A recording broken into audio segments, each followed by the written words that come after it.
that's what it teaches. Slow down, listen, open your mind from the start. Then speak with kindness. Speak first from the heart. Speak honestly, that's how it reaches.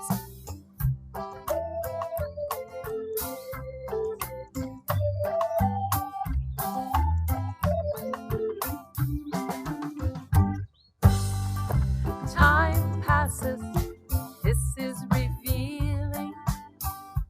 Be here, seeing, open your eyes to it all. When you watch it unfold, hear every bird call. Time passes, this can be healing. The other is you, reflecting your fear, your anger, your sorrow, your joy, your desire. You frighten yourself and get burned by the fire. You weep for your losses and lose what is here.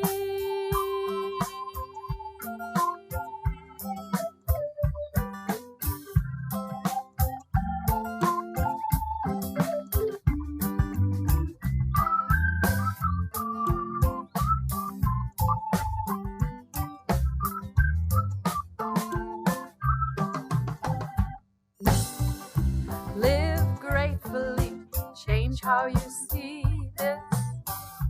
Be still, quiet, open yourself to what's there. Every breath you are breathing, just notice the air. Live gratefully, try this, then be this.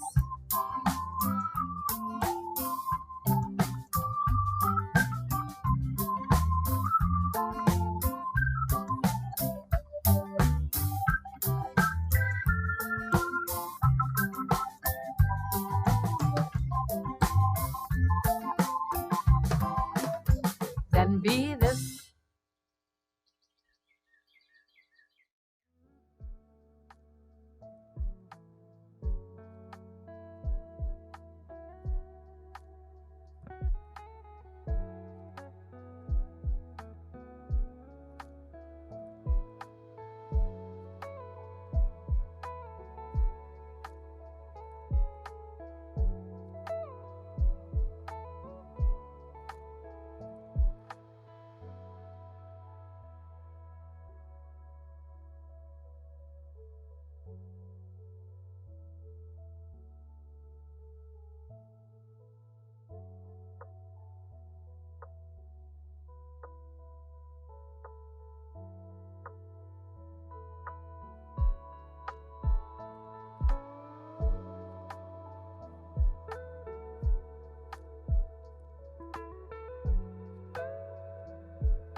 Well, hello, everyone. How nice to be together again.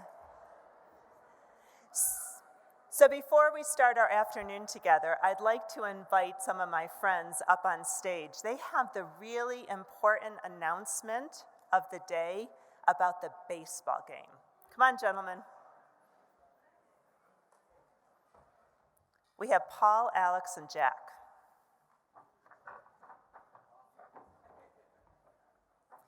And these are the sponsors of the baseball game, too, so let's thank them.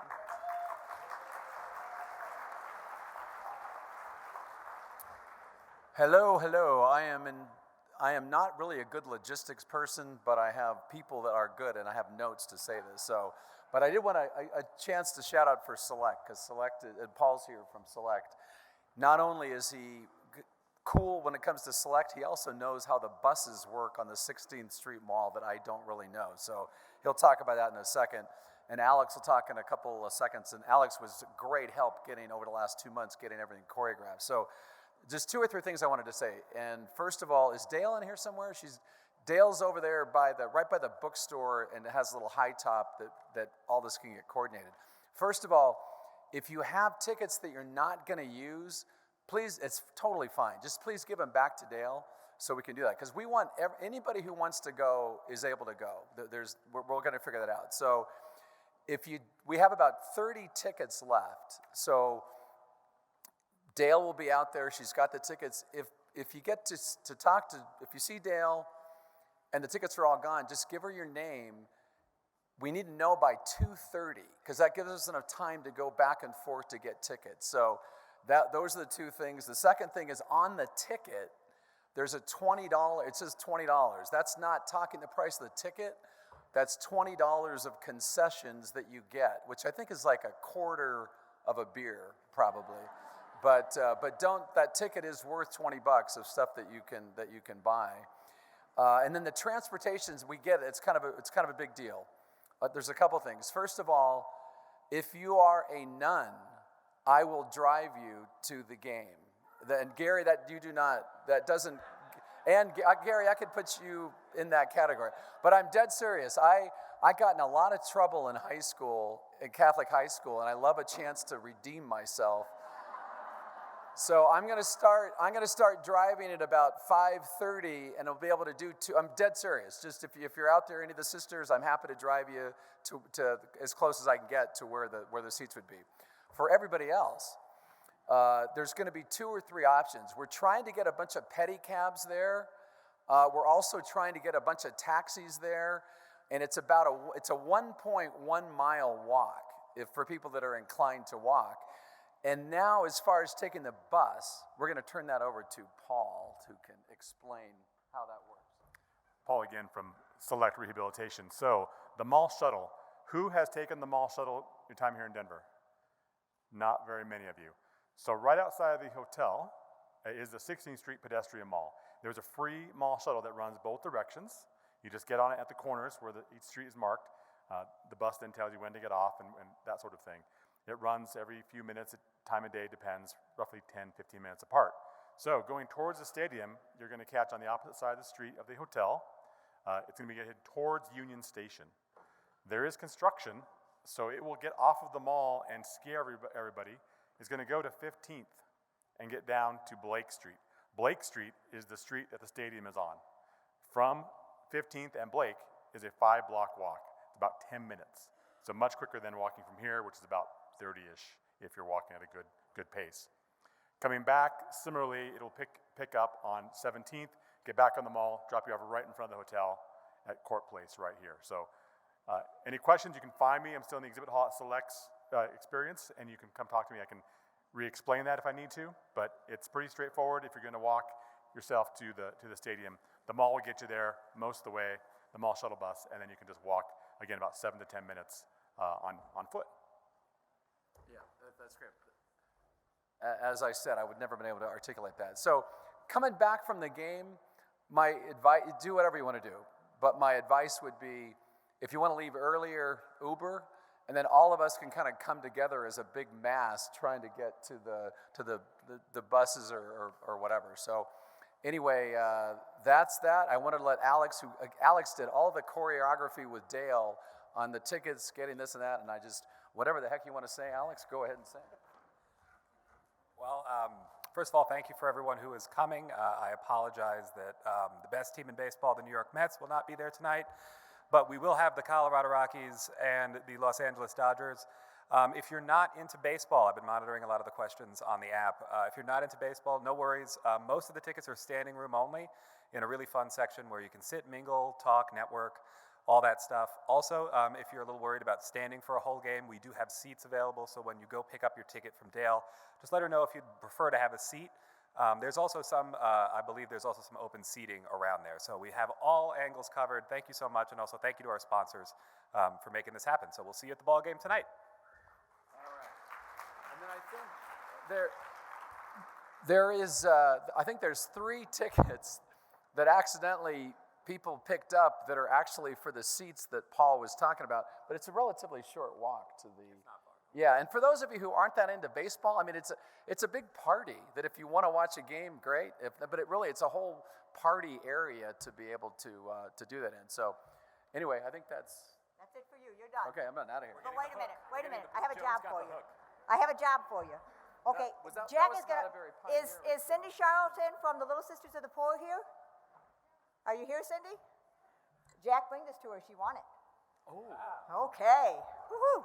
Okay, so just a couple things. For those of you who signed up to go to the Red Rocks, plural, trip tomorrow, whether you did it by signing on to the app, whether you got on the waiting list, whether you completed the survey that I sent to you, any of the above, please stop by registration desk during one of the breaks today, verify your information so we got a good count on who we have planning to go with us. And if you had a certificate from the dementia seminar that you did not get at the time, those are at the front desk as well. I want to share with you something really cool. Look at this, guys. Look at those numbers. The people that downloaded our app, the messages that have been flying around, so talk about great networking, how many people have posted on community boards, all kinds of great photos if you haven't looked at them yet.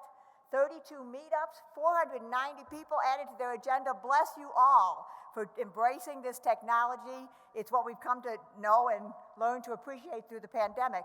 And the website, the app will be available through October 30th. So that's how long you have to download everything that you want to get off the app. And we did put the things from the general session on there from yesterday if you didn't see that. So the engagement's great. The person, I know this was not a formal competition, but y'all know there were people really going after it. Number 1 on the leaderboard was Anthony, who played our sax national anthem yesterday. And you know what? He had to leave, so darn it, Elisa, you're number 2. And there you go. We'll get you some. So thank you to everybody. On the app, I also want to thank the event volunteers. So can you go to the next slide here? Thank the event volunteers, all those people who were room moderators, check in and check out, and just pop this real fast. This is a video. We always like to have residents here, and we can't always have them here, so our centerpieces, again, are a representation of the residents who are part of our event, and this is working great, isn't it? Here's some photos of those beautiful centerpieces you're looking at being put together. So how cool is that? Let's thank so much the residents from our 3 communities, and you'll see it in a minute, who made this possible for us. So yay! And I apologize, there was their name on it, and without that, I don't know what the names were, so I'm so sorry. The other thing I want to say on the app, how many of you have a love-hate relationship with technology? Okay, so you know we've had some issues with the check-in and the checkout, and we apologize, and we so appreciate the patience. This is why I love this group. You are incredible people. So if you need CEs, and you're concerned that your information didn't get captured, there are 2 things you can do. One is be sure that you did the rating of the session that you attended. And if you did the rating and you put your name on there, then you're going to be good to go. We will have a record that you were there. If you still are concerned, I don't know if we're going to get it, then send me an email, and tell me what sessions you went to, and I will make sure that your CEs get credited to you. So that work for everybody? And today, you checked in when you came into this session. We will not check out again until 5 o'clock, unless you have to leave for the day. If you're leaving for the day, find one of us and we'll check you out. But otherwise, there'll be no in and out checkouts during these 3 sessions. So we're trying to make life a little easier for everybody. And Penny, I think that's all I have. Okay, you told me I only had.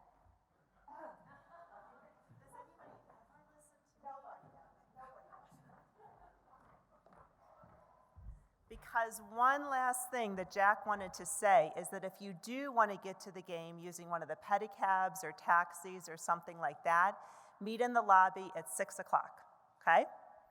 Great, I think we are good to go. Oh, one last announcement. Some of you were asking about the cards on the table, and feel free. You'll have to decide among your table mates who wants to take them, but anybody who wants can take that deck of cards, the Your Life cards.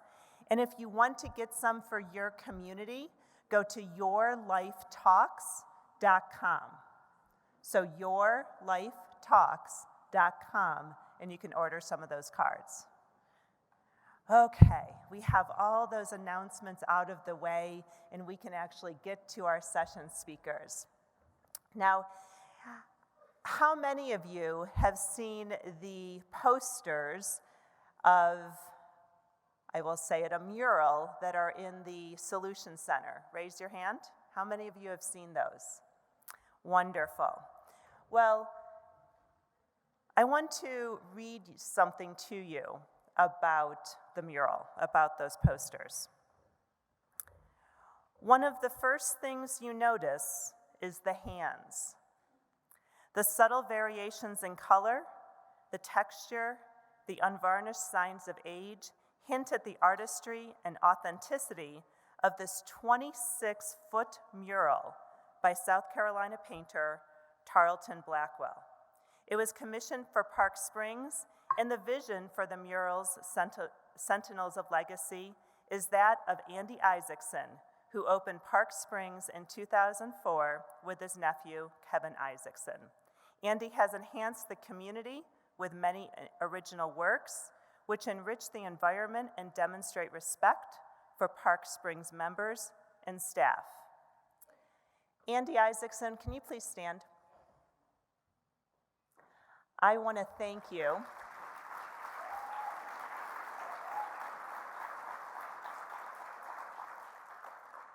I want to thank you not only for bringing this replica of the mural to our conference, but I just want to thank you for all the support of Pioneer Network over the years, and I want to thank you for modeling what community really means. So thank you so much for being here.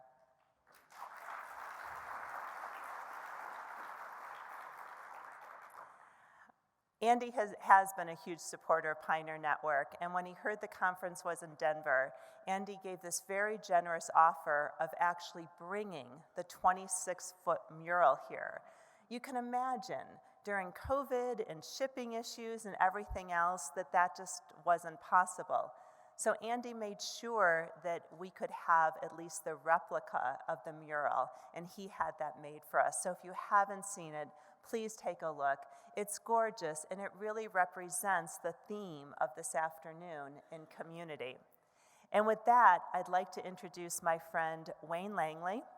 Wayne is not only a board member of Pioneer Network, but he is here representing Compass. Thank you, Penny. Well, thank you so much, Penny, and it's an honor for us to be here today. And most of us in the room would agree that life has been altered in countless ways since early 2020. For me, entrenched behaviors changed, and shifts in my attitudes continue to this day because of the experiences that I've encountered throughout the pandemic. We've gathered in Denver this week, one of my favorite cities, with like-minded colleagues to continue our intentional pursuit of societal transformation around the aging experience.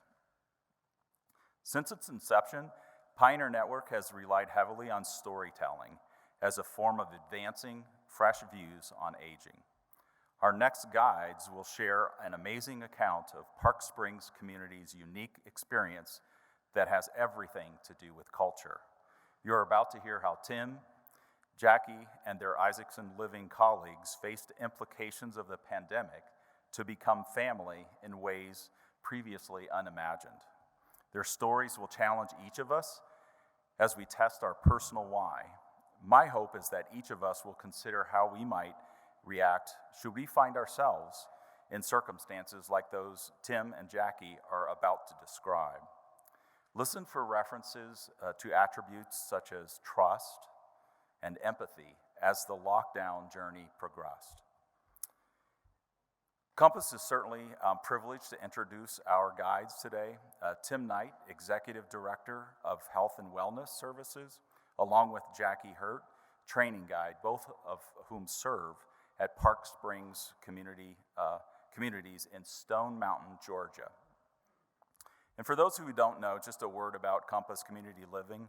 We too promote culture transformation with a focus on the meal experience. We believe in creating choice, flexibility, and dignity for those we serve, along with those who serve. Our ability to integrate great service with delightful food seamlessly supports your person-directed culture. So Tim and Jackie, please come to the stage. We welcome you to the 2022 Pioneer Network Conference. Let's welcome them.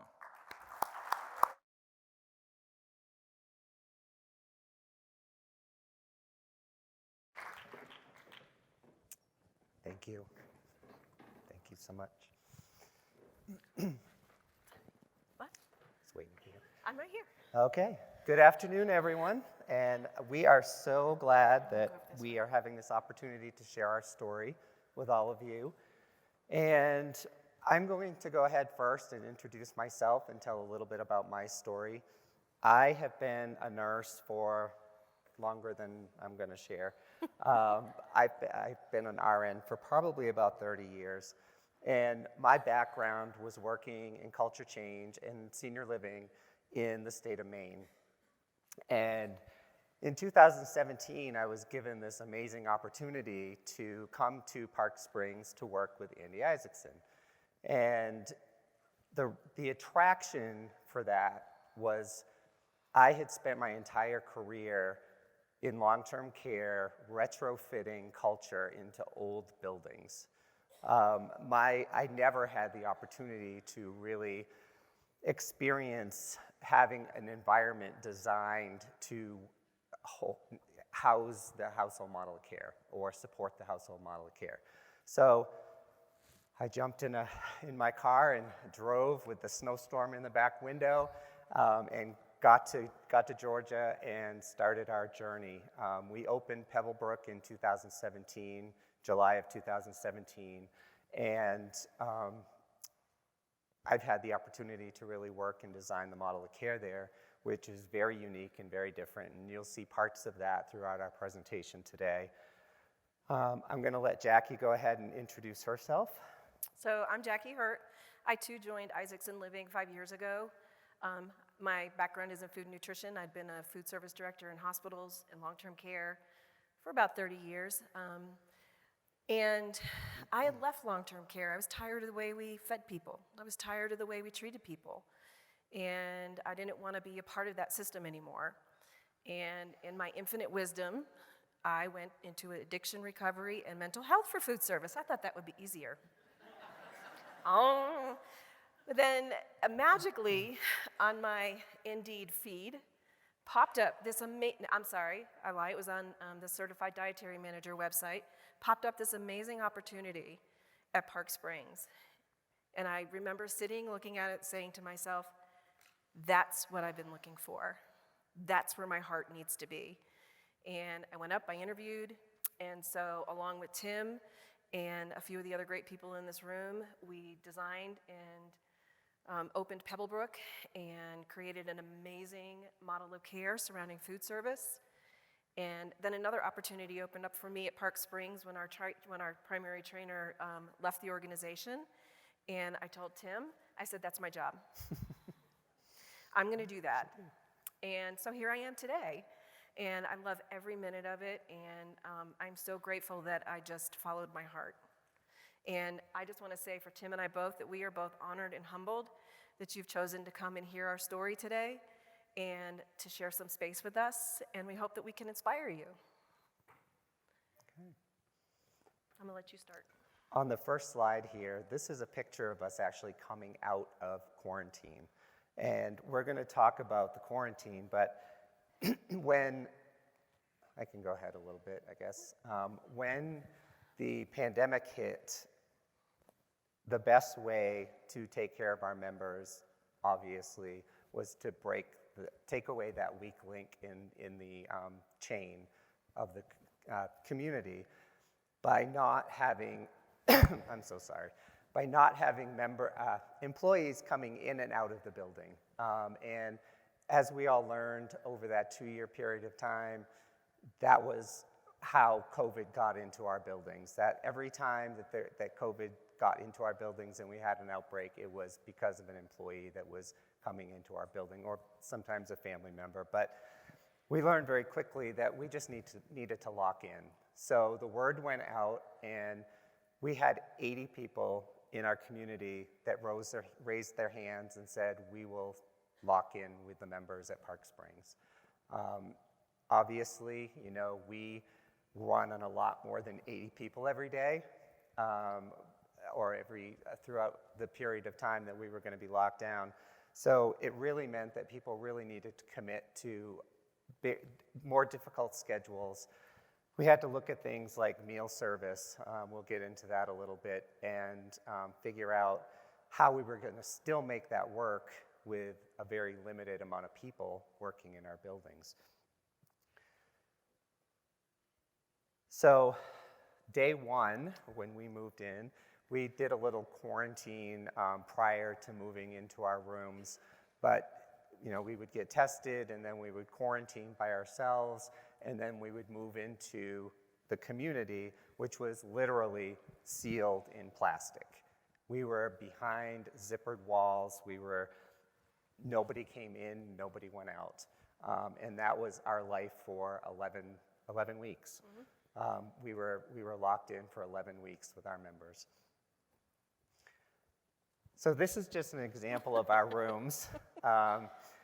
I actually lived for a brief moment in Cobblestone, which is our assisted living household, and Jackie was actually living in her office. And this is her office space. And notice I have the bougie bed. It's like this big. Yeah. And, you know, it was, when you think about it from a member perspective or a resident perspective coming in, look at the empty space in that room. Very bare, nothing, none of my stuff was there. None of my stuff. There wasn't even a TV. I couldn't even watch Netflix, which is just a bad habit that I have. Can I pick in there? So yeah. Actually, the moving in process started, of course, before we moved in, right? So when you think about we call our residents members, so you might hear us say members a lot, but we are speaking about our residents. Think about what they have to choose, if they are the ones choosing, what they're gonna bring with them when they move in. It was really hard for me to be at my home, looking at all of my things, my comfort items, and say, what do I have to leave at home for me, you know, for the next however many weeks we're gonna be living in lock-in. And that's a really difficult choice, and I knew I was gonna get to come home. But your residents also know they're not going to come home. This is gonna be their new home. So when you think about getting people ready to move in, think about those decisions, those hard decisions that they're gonna have to make about, you know, I'm moving from this, you know, big house, 3-bedroom, 2-bath house that I've lived in for 40 years. What's important for me to take to this little 400 square foot room? That was a hard decision. And so, and we talk about that a lot, is that being part of the experience, because we sometimes just expect that our hospitality is gonna be enough to make people feel at home. But think about those comfort items. If you all of a sudden were told you had to move from your space into this other space, and you're only allowed to take a few things with you, how would you feel? So you just take a minute at your tables and just think about that. What would you bring with you if you could only bring a small suitcase? What would you bring? And how would you fill up that space? It's a tough thing to think about. I'll just let him talk a minute. Did some chatter.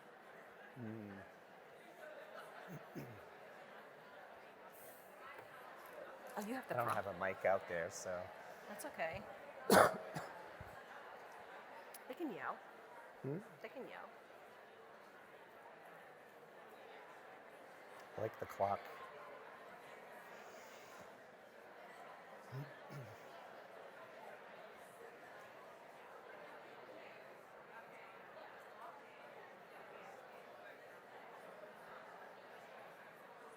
That's a good conversation.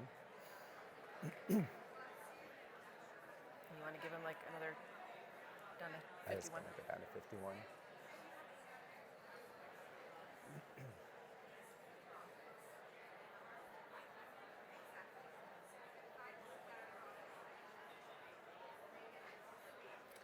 feel so little.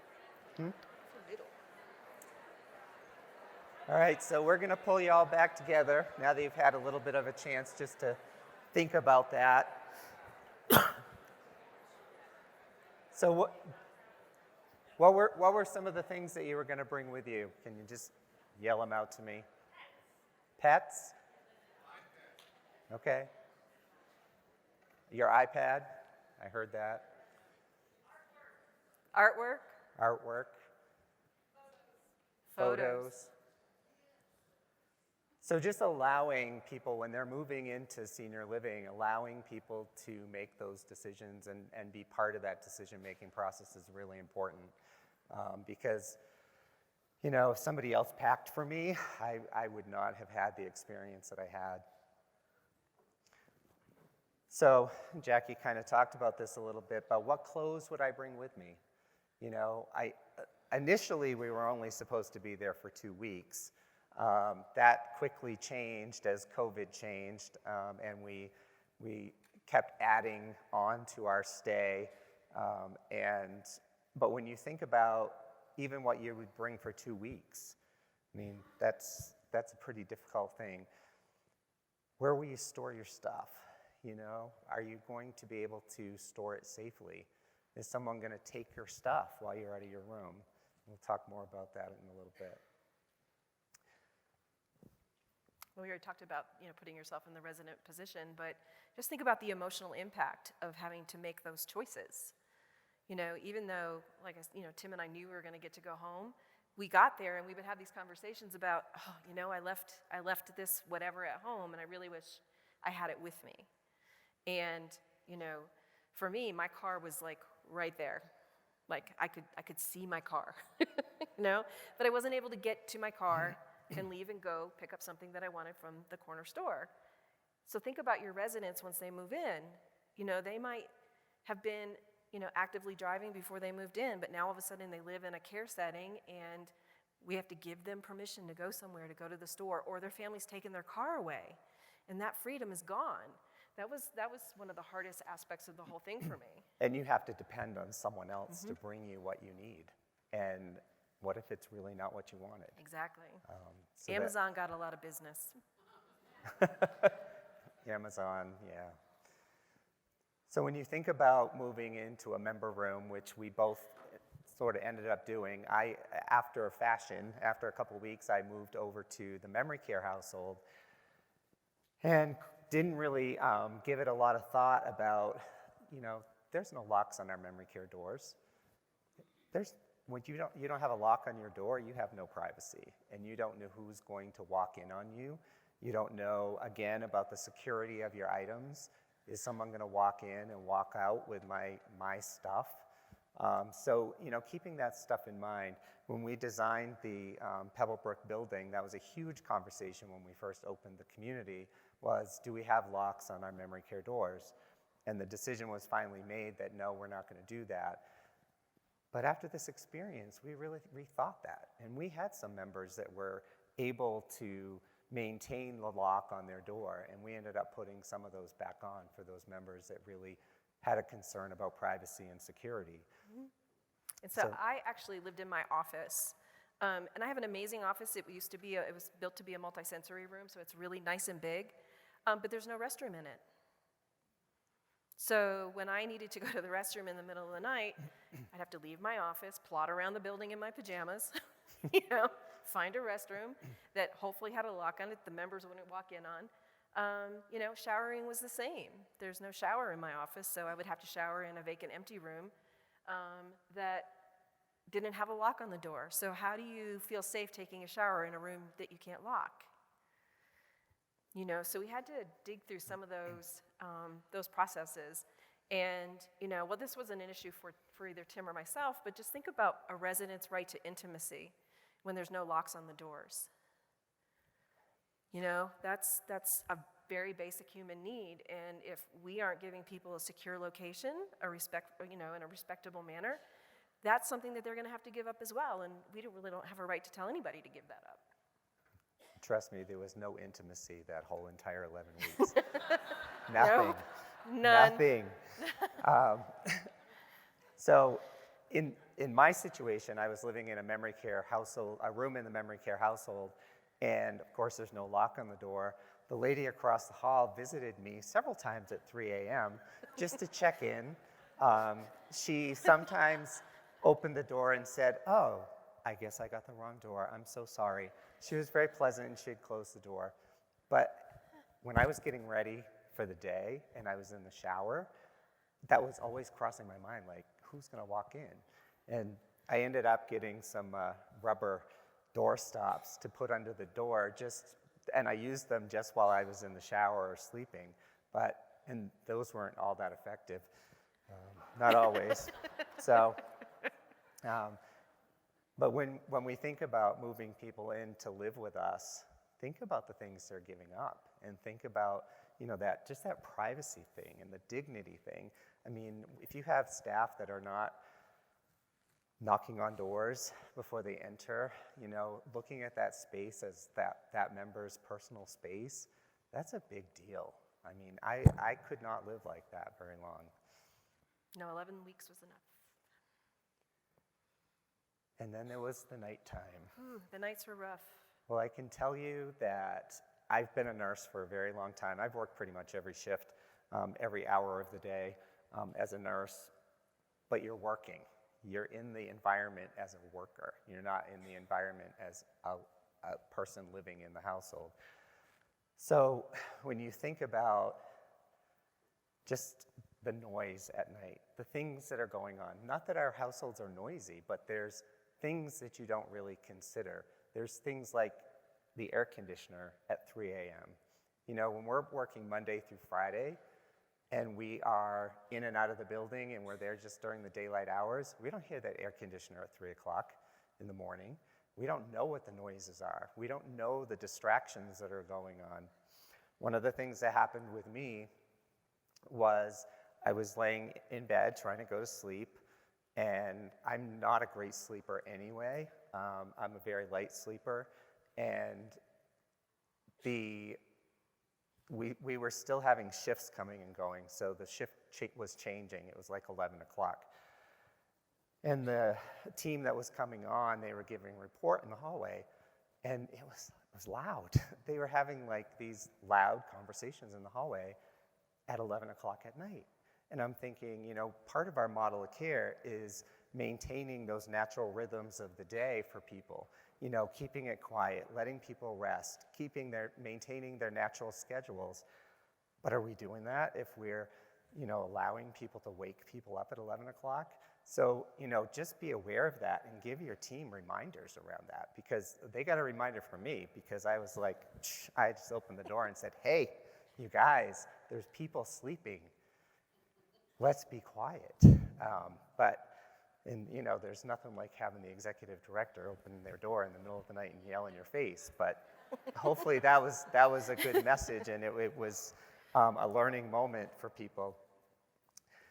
Just being aware of the unfamiliar noises in the building, the conversations, the lights in the room. My God, the lights in the room. We have lights everywhere. We have call bell light. We have fire alarm lights. And, for me, I have to have darkness to sleep. And so just being aware of those things. The nights are really lonely. If you're used to having family with you, if you've not really slept alone in a long time, if you sleep with a partner, all of a sudden sleeping alone for 11 weeks is really tough. So just imagine the widow or widower who moves in and has never slept alone in the last 50 years. And all of a sudden they're in a strange room with strange noises, unfamiliar voices, bad lighting, and their spouse isn't there, or their partner isn't there, or their pet's not there to keep them safe, that familiarity. We actually had a member who moved in, and she would wander the hallways all night. She wouldn't sleep, and she would cry, just uncontrollable crying. And the family said she's always cried. They had her on this medication. We got her off the medication, and then one of her care partners actually one night decided that she was going to just lay in bed with her and hold her till she fell asleep. When the team started realizing that she was lonely and scared, living in this unfamiliar place, and they started really tending to her heart. She started sleeping better. She went off more of her medications. She came out of her shell. She became this amazing, funny, love the men member. And, just we brought some joy back to her life. And that was just because of her care partner being empowered to step outside of the norm. Because I come from traditional background in long-term care, and if a CNA had laid down with a member, they would have been fired. We were like, yes, that's what that person needs, and you did it, and it was exciting for us. And so there were some nights that I wish that one of them would have just come and sat with me. But, just that feeling of loneliness was really overwhelming. And, our families could visit. They would do window visits, or they would, sit behind the visqueen by 12 feet, and we'd talk back and forth or across the fence. But that's not the same as having that connection. So that was really hard. Yep, connection, maintaining connection during this pandemic was such a challenge. And, we don't want to take those things away from people just to keep them safe. So we got very creative and had some really great things in place to make sure that continued. This just goes back to the environment, the comfort and safety. These are just things to consider, like the temperature. If you don't stop and think about what the temperature of the room is, some of your memory care members cannot tell you if they're cold, but it might, show up in a behavior. So we want to make sure that we're paying attention to that. We already talked about lighting, the sounds. How many of you have a horrible fire alarm? Does anybody have a fire alarm that says, attention, attention, a fire has been located in the building. Please proceed to the nearest exit. So that's what we have. And Tim and I actually had, before the pandemic, a conversation with a member who was not in memory care, but she did have some cognitive issues, who said, there was a fire here last night, and it scared me. This alarm kept going off, and it scared me. I couldn't go back to sleep. And for us, that was really hard. We had to talk her, she still remembered it the next day. And so we have to do our best when we think about the fire alarms and what the codes say and what the regulations say. What's really best for the people living in care? What's the best way to notify them of an emergency? Are those alarms really the best way? They scared me, in the middle of the night, so I can imagine how our members felt. Mealtime. Where's Charlotte? She's over there. I want you to come join me. So I'm going to introduce, so there's a few others of us here that were during the lock-in. Charlotte was our Assistant Director of Food and Beverage at the time. We have Jeff Helms, who was our Independent Living Executive Director, who did lock-in. We have Orville de Guzman, who is bring your little buddy up here. We have Orville de Guzman, who's our Assisted Living Guide, and Trayvon Martin, who is our other trainer. He was there. But mealtime, our kitchens are designed, our households are designed to have a kitchen in each household with a person that we call a homemaker, who's a personal chef. And Charlotte, as our Assistant Director of Food and Beverage, had to figure out, since we had no homemakers except for Trayvon, how we were going to feed people because we didn't have any homemakers. So Charlotte and her team, along with Jeff, had to figure out a way to feed people across a 61-acre campus, including our health center, which includes specialized diets. And so, Charlotte, do you want to share just a little bit of your story, just about how you made that happen? Sorry, I had to bring her up. I just can't take all. Tim and I were not alone in this. We had this whole group of people, and some of them are here, so they need to be acknowledged as well. Well, can you hear me? So when we started, we had 99 employees, but only 15 of my food and beverage employees actually signed up out of that 80. And so, because a lot of people had to get home to their family. So trying to figure out how we're going to split 15 people between 3 campuses, and how many was about 500 altogether? About 500 people to feed. And so that was not an easy task. Our administrators, Jeff, the director of accounting, our leisure service director, they all had to pitch in, so that gave us 6 more people, 6 more hands. but trying to come up with a menu that we could split, that we could all be able to cook in this one kitchen and then take it over to the different households, making sure the food was hot, making sure everybody's drinks were there. Trying to come up with a menu was the worst thing. Our menu is extensive. We have 6 restaurants. So they're used to having this plethora of decisions for meals that they could have. And so we're now trying to reduce all of that down to something that was manageable for 15 people to produce. And so that was quite difficult. That was quite difficult. So we went from having a menu that was front and back, if you can imagine it, that's from 8.5 by 14 to now a 8 by 10 that was giving us a 5-week menu. So getting up at 6 o'clock in the morning and not getting home to 9 o'clock because we're responsible for our own cleaning as well. But getting breakfast, lunch, and dinner out every day became quite difficult, so we could not have an extensive menu. We tried it, because we're superstars, so we decided, yeah, let's try this huge menu, and we'll do that. And then there's 500 decisions that everyone's trying to make for their breakfast, lunch, and dinner, and we just could not do it. So we had to reduce it down to something that was almost institutional. Very institutional. It became very institutional. So you had a few choices for breakfast. You had pretty much the same choices, but we still did the fresh waffles. We tried to keep their favorites because you don't want to have the pitchforks coming at you. But lunch, we at least gave them about three different choices. Still had the desserts. Dinner, same thing. We had 2 choices for dinner. But the one thing we kept going was our pub. And that was my favorite subject because I was food and beverage. So our bistro stayed open for wine and beer and those little small snacks. Brought in fresh pastries. It was an amazing opportunity to really just think outside of the box. How do I make everyone happy and not burn out my staff? We had an amazing time just pulling together those menus, getting the feedback from the members that came every day in your email that was about the size of a thesis, about what they liked and what they did not like, and just making those changes, but still empowering them to have say in their mealtime, and we adjusted.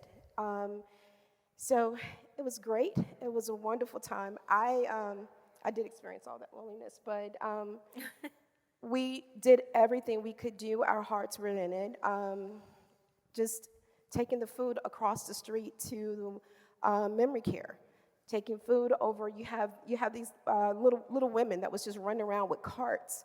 Our maintenance through the plastic door. Yes, yeah. So they would bring us carts of food, and then they would slide the carts through the zippered visqueen, and we would pick up the carts on the other side, and then we would run to our little kitchens and serve people. But just imagine if all of a sudden your staff was reduced from, most kitchens have maybe 15 to 20, but imagine all of a sudden you went from 15 to 20 down to 2 people. That's the equivalent of what happened. And we had to figure out how we could keep convivium in the kitchens, which is our favorite word, having that wonderful life in the kitchen. I started, as we were starting meals, we have these great Rationale ovens in all of our kitchens, and if you don't know what they are, please look them up. They're amazing. But I would put brownies in because they would only take about 5 minutes to cook. So as people were eating their lunch, they could smell the brownies or smell the cookies, and it just kind of brought some life back.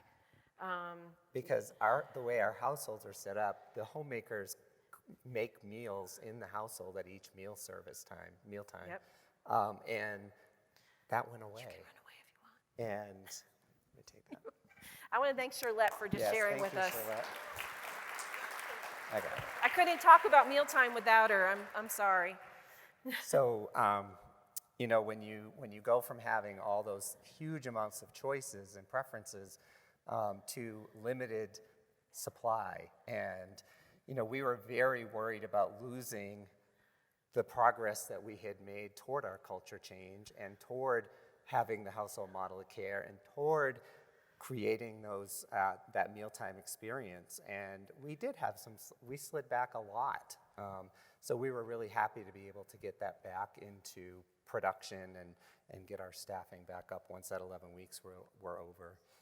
Oh, look who's delivering mails. Yeah, this was actually me and the art coordinator at Cobblestone, and this was my daily routine. I would get up in the morning, we would prepare the meals, because they would slide the food through the door.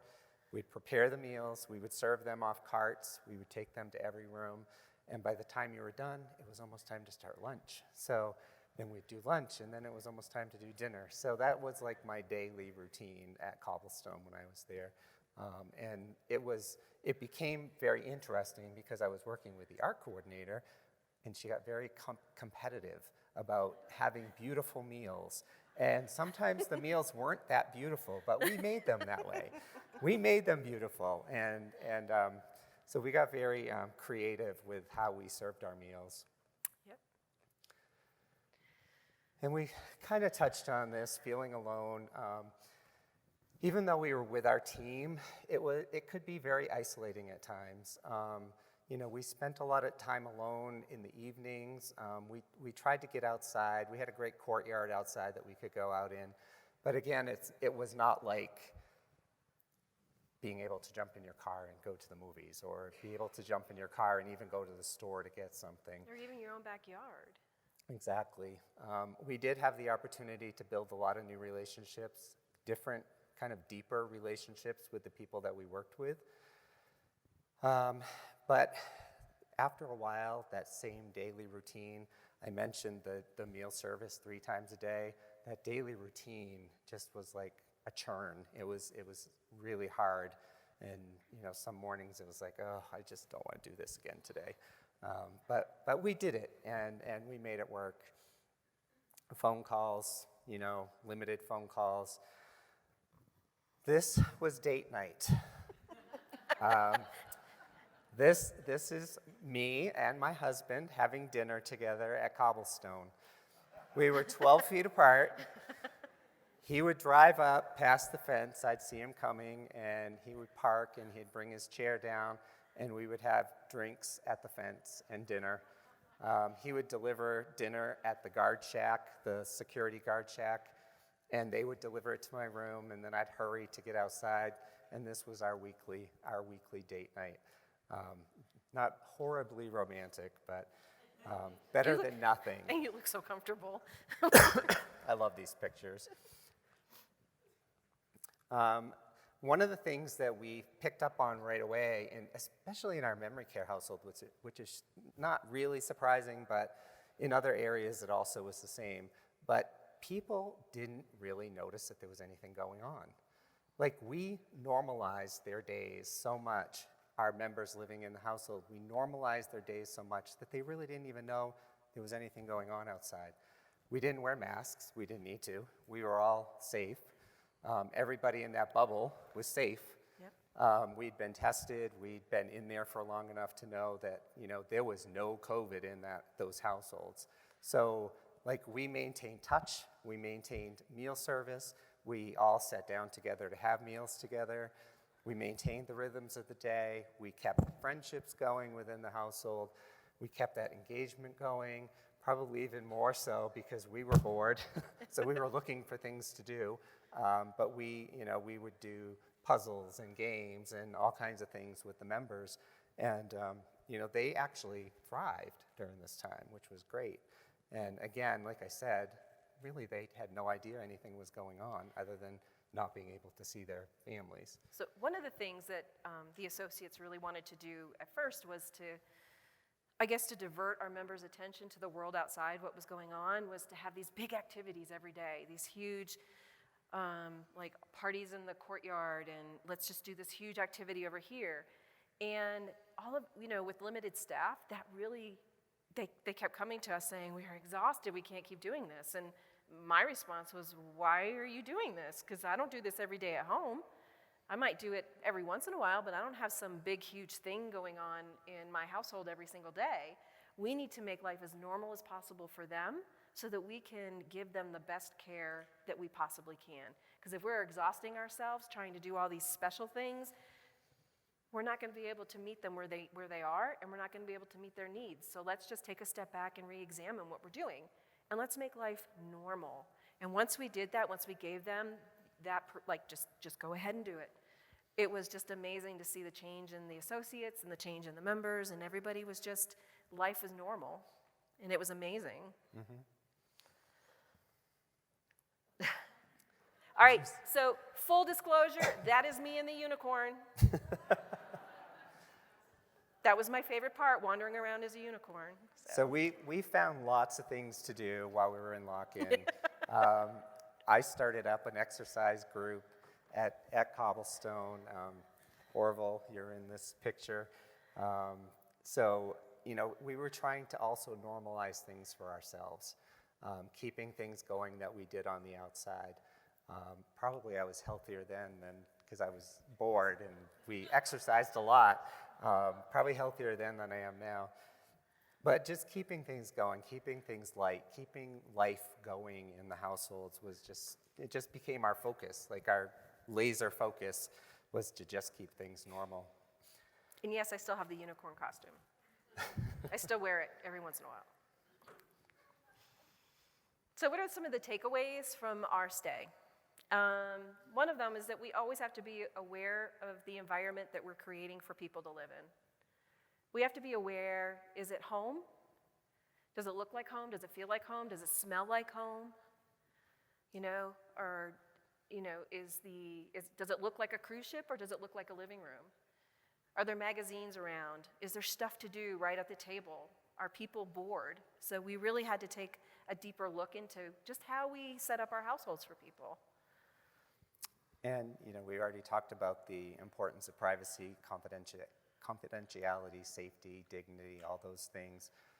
Are we doing that for our members? Are we providing them an opportunity to maintain safety of their items in their room? When they leave, are they subconsciously worried about if their things are going to be there when they get back? Asking those questions and having those conversations. We learned from this experience that we did have some members that were very concerned about that. And, we talk about, the fact that living a stress-free life and being mindful and having, just less stress levels in our life is better for your cognitive well-being. And so are we imposing these things on people, not even thinking about it, causing them these unnecessary stressors in their life and taking away their well-being? So, really being aware of how much we're taking care of people on that kind of a level. I mean, we provide great care all the time, but if somebody's leaving their room every day and they're nervous about losing stuff or they don't have a safe place to put things, that's unnecessary stress. So how can we fix that? Did our decisions as leaders support the freedom and independence for the people living with us? Do the decisions that we make on a day-to-day basis really support empowering elders to make their own decisions, even those living in memory care? They can tell you how they want to live their lives. They can tell you how they want to be treated. They can tell you what they want to eat. You just have to learn their language. But are our decisions as leaders, do we train our staff the right way? Do we give our staff the right resources? Are we allowing our staff and empowering our staff to make those decisions right at the point of service so that they don't have to come hunt us down to change a moment for someone? And so those are the decisions that really empower your teams to provide that, just exceptional care to your elders all the time. And, do they always make the right decision? No, but can we usually fix it? Yes. And you know what, if somebody makes a mistake, you still learn from it. If we know this doesn't work, well, we're not going to do it again. We'll do something different. But you have to be able to support your staff even when the decision that they make is wrong, and let them know that you appreciate them trying. So. And one of my favorite subjects, safeguarding people, taking away freedom and choice just because we think it's not good for them. Why do we do that to people? Why do we take those decisions away from them? Like Jackie said, it may not be the best decision, but it's their decision to make. Let's not take that away from them. We have this great discussion in our spirit training at Park Springs about this lady who's a ballroom dancer, and she's like 92, and how, what would happen if her family had said, no, Mom, we don't want you to dance. And she didn't dance, and she lost her ability to walk or continue to live her life the way she wanted to. So when you think about, limiting people's choices and taking things away from them, yeah, they might fall, but they might not. And they might dance. We talk about these things and how important it is not to take things away from people and limiting people's choices. So I already talked a little bit about what we do to maintain the connection to the comforts of home, with the moving in process. So I'm just going to skip on to the next topic here on our takeaways.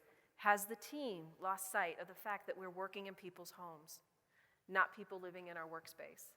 Every day when you come in to your organizations, is it just people living in room 122, or is that Mr. Smith's home? And we treat it like it's his home because that's where he lives his life now.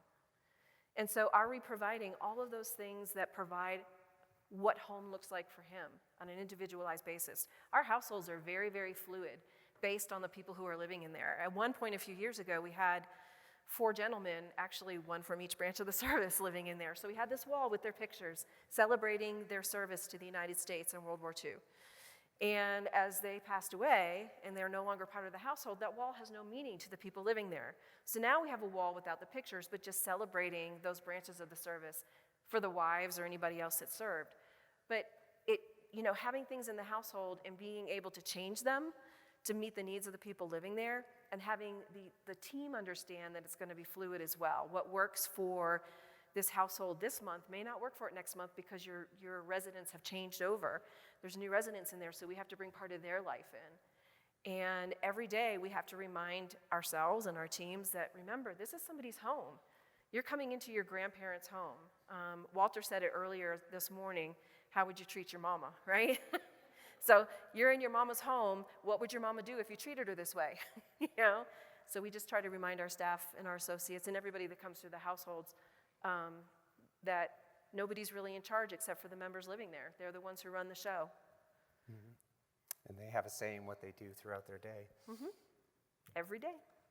So I think that's pretty much our... Did you leave the video in? Yeah, the video's in there. As people live together for 11 weeks, you do make some pretty strong relationships, and eventually people need to go home, and people need to go home to their families. I mean, while we were in lock-in, we missed Mother's Day, we missed Easter. People gave up their holidays to be in lock-in. It was a lot to ask people to do that, and to continue to ask people to do that was becoming more and more and more difficult. So eventually you have to come out of your bubble. And so in June, we came out of our bubble, and we have a little video about the coming out party at Parks. I've never called it that before, but Awesome. I like that. I love that. We have a new title for our video. I love that. Oh, what happened? Oh, here's some more photos too of the coming out party. Here it is. Yeah. And hopefully this is going to work. Is it going to work? Can we make it full screen? I don't know.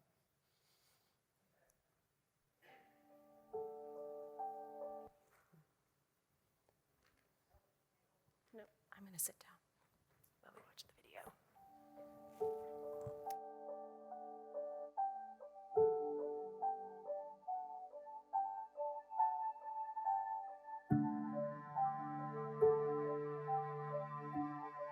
When I think about what a hero really is, it's not the general.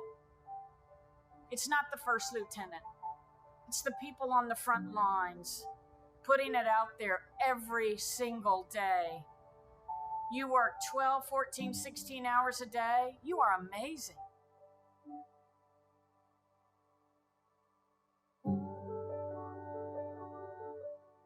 In February, we started planning how would we respond if COVID came to Park Springs.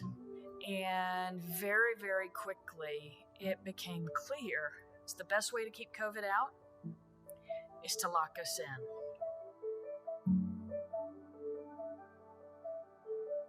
There were folks that raised their hand immediately. It was like a snowball. It was the initial bolus of folks that said, you know, this is the right thing to do. My family supports me. I'm going to do it. These are my members. I love them. I want to take care of them. I want to serve them. We moved 60 employees onto campus at Park Springs and locked in.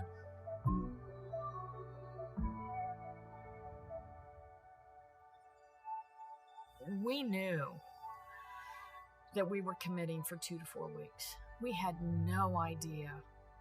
We had no idea we were going to be in here for 11 weeks.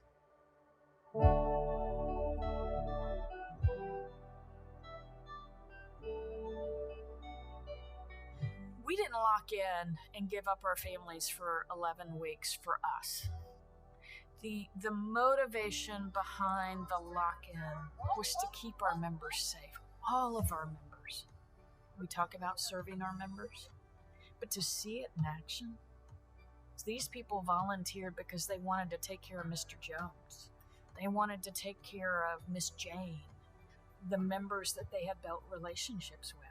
It's real. It's not just words. We don't just say it. We were going to live it.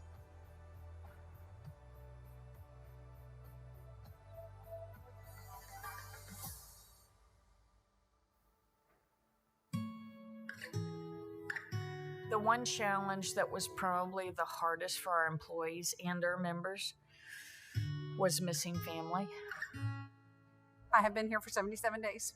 My family's been at home and they're only about 3 miles away. So it's been really hard to not be able to get to them when they're that close. We had, employees that, would have meals with their families across the fence with each other. I mean, she used to come see me from the back gate, but, it's not the same. There were members of their families that said, I will take care of home while you go do this. That is a huge sacrifice. We are tired, we are exhausted, but at the end of the day, it was a good day. I mean, it's been an extension of our own family. This is a memory that we will never, ever forget in our lifetime.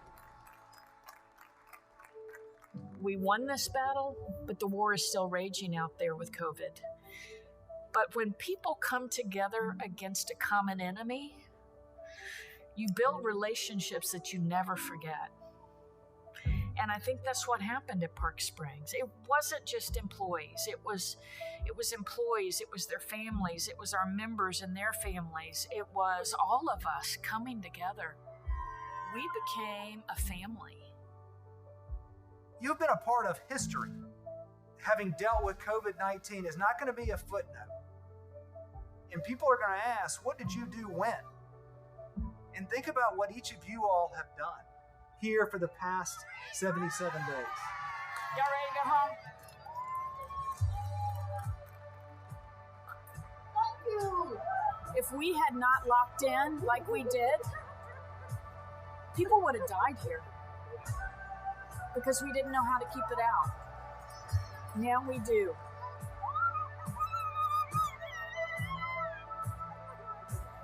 Those with passion can accomplish the impossible. And I've learned that from this group here.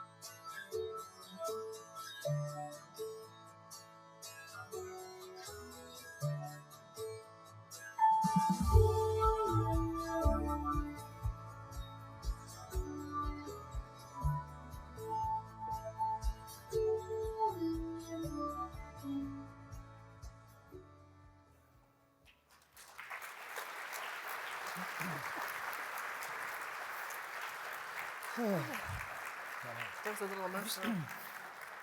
Haven't seen that video in a little bit, so Yeah, so we're up here crying. A little sorry. misty here. Yeah, so when I was running out and hugged my granddaughter, we were supposed to actually go home 2 days later, and we didn't tell her I was leaving that day. She thought she was there to visit. She couldn't figure out why all these people were there. And when I came out, I'm gonna cry now. She almost knocked me over when she jumped at me, because she's, as you can tell, as tall as I am.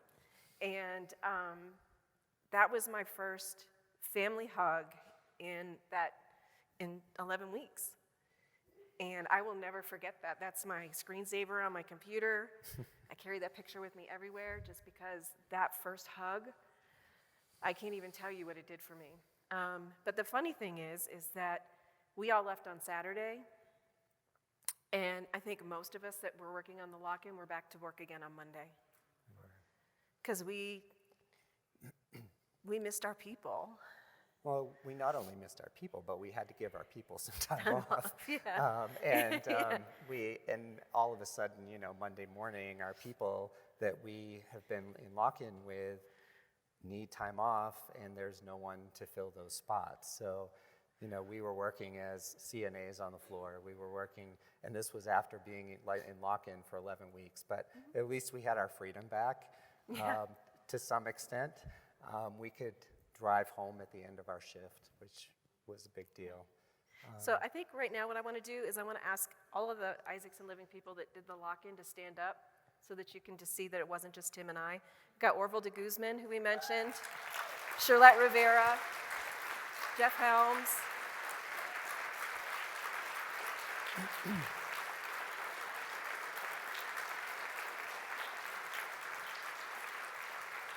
Because this story is not about Tim and I and Andy. Without your support for us during this lock-in, it never would have been what an amazing experience it was. So thank you for your beautiful, kind leadership through the whole process, and for allowing us to take care of the members. And so, because it's not the story about Tim and I, it's the story about how we came together as a family, as a team, and how we took care of people that we are in charge of taking care of, and still let them have their lives and their independence and their freedom and fun. And Jill knows that, we did these eating calls, and I would cry every week on the eating calls, because I was like, I just want to go home. So if I hadn't had that group of people, I had to kind of resource that for myself and just kind of reach out. But, we all found our ways to connect. And so I think that between the connections we made inside and new connections we made outside, I don't think my life will ever be the same. Nope. It's an experience that we will never forget. Yeah. And I'm telling you, if as a leader in healthcare, if you have the opportunity to spend even 2 days in your building, spend the night, 2 nights in a row, 3 nights in a row, I'm telling you, the experience will change your life. And I would recommend it for anyone. And I had never done that in my career. And now I have, and I'm changed for it. It was really an amazing experience. Yep. Not fun and a little painful at times, but it was well worth it. It was very well worth it. It was well worth it. So we want to thank you for hearing our story. Yes. And for giving us some of your valuable time. And we are just honored to be able to share with you our story. Yes, thank you.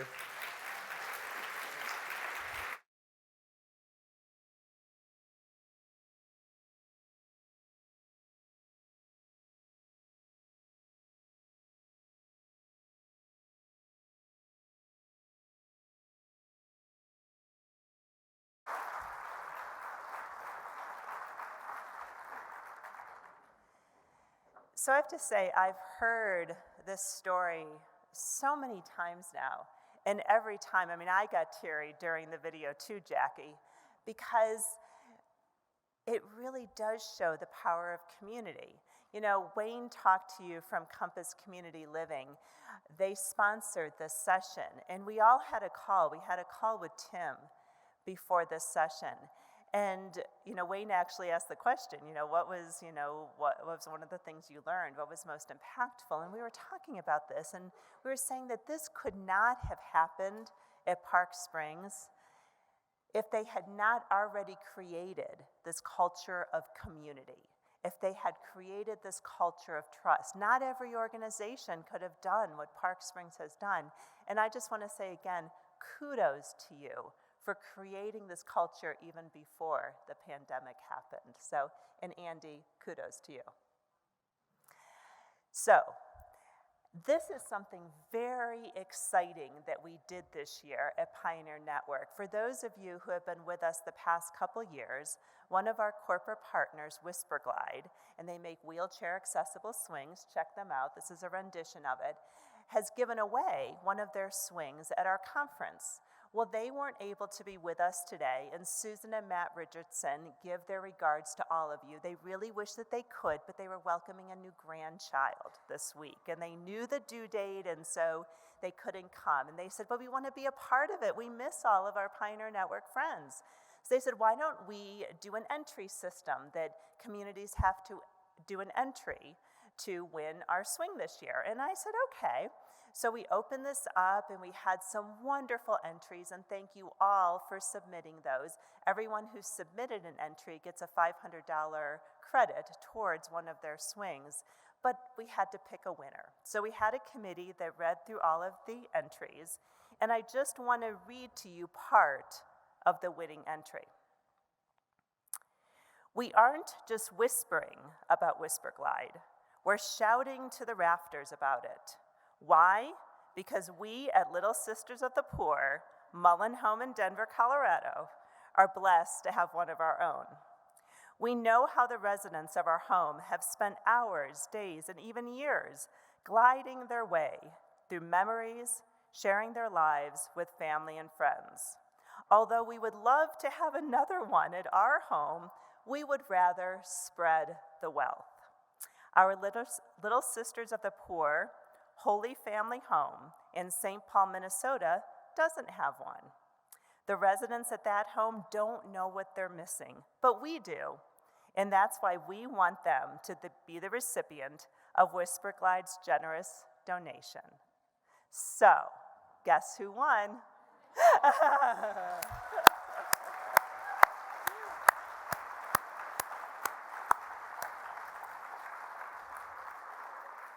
And I have to tell you, I wish I had this picture, and maybe some of you from the Little Sisters will remember this. At the 2019 conference, Whisper Glide brought one of their swings, and the Little Sisters, some of them, didn't have a place to eat lunch.